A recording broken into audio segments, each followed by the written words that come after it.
Hello friends, study with smartness में आप सभी का स्वागत है। महिला एवं बाल विकास सुपरवाइज़र की सिलेक्शन सीरीज़ में पोषण एवं स्वास्थ्य के अंतर्गत हमने प्रोटीन के बारे में पढ़ा था। अब प्रोटीन के हम आगे पढ़ेंगे। तो अब हम पढ़ेंगे आवश्यक अमीनो अम्ल के बारे में, जिन्हें हम तात्विक अमीनो अम्ल भी कहते हैं। वैसे हमारे प्रोटीन के लिए हमें 20 प्रकार के अमीनो अम्ल की आवश्यकता होती है, जिसमें से 9 आवश्यक अमीनो अम्ल होते हैं और 11 अनावश्यक अमीनो अम्ल होते हैं। इसमें से तो हमारे लिए इम्पोर्टेंट कौन से होते हैं?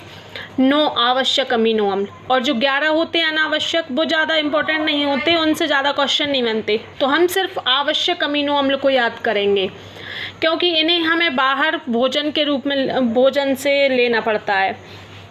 और जो 11 अनावश्यक हैं वो हमारी बॉडी खुद रिलीज़ करती है, इसलिए हमें उनको वो ज़्यादा इम्पोर्टेंट नहीं होते हैं। तो चलिए हम स्टार्ट करते हैं। सबसे पहला है फेनिलालाइनाइन। कौन सा? फेनिलालाइनाइन। यह क्या करता है? यह न्यूरोट्रांसमीटर का उत्पादन करता है। पहला है फेनिलालाइनाइन, यह न्यूरोट्रांसमीटर का उत्पादन करता है। दूसरा है वेलाइन, यह मांसपेशियों का विकास करता है। क्या करता है? यह मांसपेशियों का विकास करता है। तीसरा है ट्रिप्टोफैन। पहला फेनिलालाइनाइन, दूसरा है वेलाइन जो मांसपेशियों का विकास करता है। तीसरा है ट्रिप्टोफैन। कौन सा? ट्रिप्टोफैन। यह मेलाटोनिन व सेरोटोनिन, ये दोनों क्या हैं? ये हार्मोन हैं। मेलाटोनिन और सेरोटोनिन हार्मोन का उत्सर्जन करता है। तो ट्रिप्टोफैन क्या करता है? मेलाटोनिन और सेरोटोनिन हार्मोन का उत्सर्जन करता है। अब ये हार्मोन क्या करते हैं? मेलाटोनिन हार्मोन जो है यह हमारी बॉडी क्लॉक है। बॉडी क्लॉक कैसे? ये हमारी जैविक घड़ी भी कहलाती है। इसको हम थर्ड आई भी कहते हैं। जो हमारी जितनी भी हैबिट्स होती हैं ना, उनको कंट्रोल करता है मेलाटोनिन हार्मोन।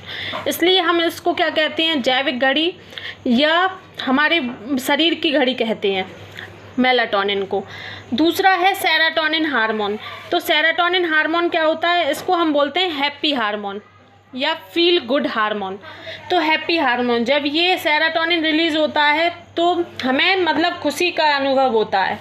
इसके बाद हम आते हैं चौथा, हिस्टिडीन अमीनो अम्ल। कौन सा? हिस्टिडीन।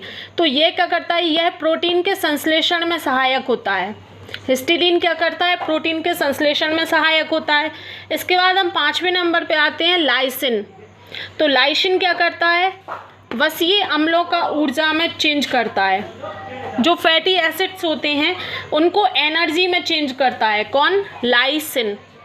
तो देखो ये हो गए। इसके बाद लाइसिन, फिर ल्यूसिन, फिर आइसोल्यूसिन। तो ये 3 तो हमें ऐसे याद हो जाएंगे कि लाइसिन, ल्यूसिन और आइसोल्यूसिन। तो लाइसिन क्या करता है?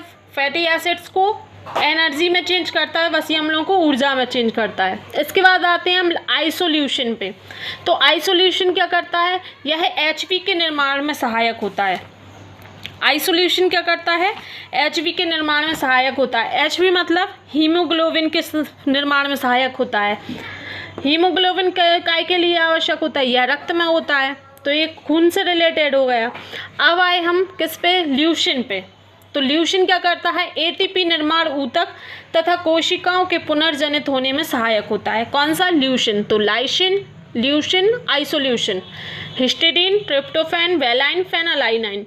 और 8वां है थ्रेओनिन और 9वां है मैथिओनिन।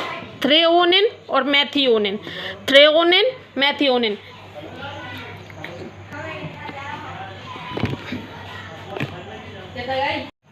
ये जो 8वां है थ्रेओनिन और 9वां है मैथिओनिन, ये क्या करता है? उपापचय की प्रक्रिया में हेल्प करता है। तो मेटाबॉलिज्म की जो रिएक्शन होती है ना हमारी बॉडी में, उसके लिए हेल्प कौन करता है? थ्रेओनिन और मैथिओनिन। इसलिए ये 8वां हो गया और ये 9वां हो गया।